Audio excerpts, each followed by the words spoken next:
안녕하세요. 국어책 국어학원입니다. 탈무드에 이런 말이 있습니다. 1일 동안 공부하지 않은 것을 다시 하려면 2일이 걸리고 2일 동안 공부하지 않은 것을 다시 하려면 4일이 걸린다. 1년 동안 공부하지 않은 것을 다시 하려면 2년이 걸린다. 조금 과장된 표현처럼 보일 수 있지만 공부를 오래 해본 사람들은 이 말이 꽤 현실적이라는 걸 알 수 있어요. 그렇다면 질문 하나 드려볼게요. 공부는 왜 끊기면 2배 이상의 노력을 해야 할까요?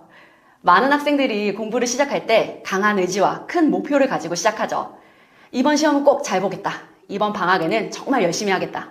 하지만 시간이 지나면 그 의지가 생각보다 오래가지 않는 경우가 많아요. 의지가 흔들리는 이유를 살펴보겠습니다. 첫 번째는 생활의 변수입니다. 학교 생활, 인간관계 여러 일정이 생기면서 처음 세운 계획이 흔들리기 시작해요. 두 번째는 체력과 피로입니다. 공부도 에너지가 필요한 일이에요. 과도한 계획은 결국 번아웃을 만들기 쉬워요. 세 번째는 비교와 성과 문제입니다. 노력했는데 결과가 바로 나오지 않으면 사람은 쉽게 의지를 잃게 되겠죠.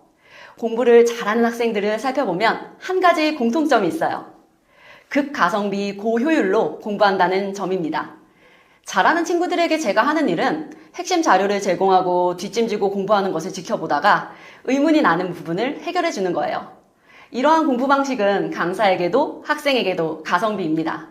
극가성비 고효율 국어 공부는 의지로, 공부량으로 공부했다고 하지 않아요. 시스템으로 공부합니다. 의지가 없이도 돌아가는 리듬을 만드는 거죠. 의지는 감정의 영향을 받지만 시스템은 리듬을 만듭니다. 예를 들어 하루 공부량을 오늘은 4시간 해야지 이렇게 정하는 것이 아니라 아무리 힘든 날에도 이것만큼은 한다 라는 최소 공부량을 정하는 것입니다. 국어 공부의 경우 매일 지문 2개 읽기, 단어 정리 20개, 짧은 독서 30분 이 정도일 수 있겠네요. 중요한 것은 양이 아니라 공부가 끊어지지 않는 시스템, 토요일도 일요일도 몸이 아파도 이 정도는 꼭 해야 하는 거죠. 이렇게 되면 공부는 의지가 아니라 리듬이 됩니다. 여기에 또 하나 중요한 것이 자신을 평가하는 피드백입니다. 즉 실패를 보는 태도예요. 많은 학생들이 계획이 무너지면 나는 의지가 약한가 보다. 나는 머리가 나쁜가 보다. 이렇게 생각해요. 하지만 공부를 오래 하는 사람들은 조금 다르게 생각합니다. 실패를 좌절이 아니라 데이터로 봅니다. 어디에서 문제가 생긴 걸까? 공부 시간이 너무 짧았는지, 체력 계산이 잘못됐는지, 계획이 현실과 맞지 않았는지 이렇게 분석하고 다시 시스템을 재정비합니다.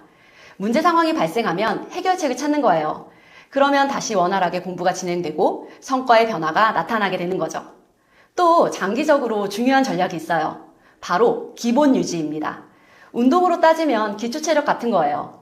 공부는 한 번에 크게 성장하려고 하면 오히려 오래가기 어려워요. 쉽게 지치고 시작도 하기 전에 좌절하게 되죠.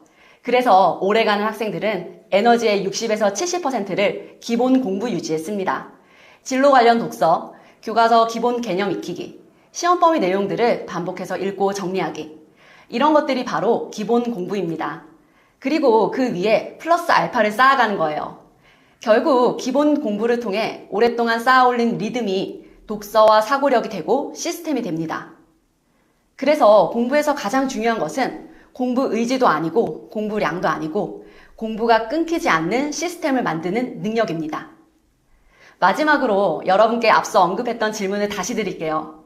아직도 극가성비 고효율의 국어 공부를 찾고 있나요? 그렇다면 의지로 공부량을 늘리고 버티고 있지 말고 시스템을 먼저 만들어주세요. 끊기지 않는 공부 리듬이 극가성비 고효율의 국어 공부입니다. 오늘 영상은 여기까지입니다. 시청해주셔서 감사합니다.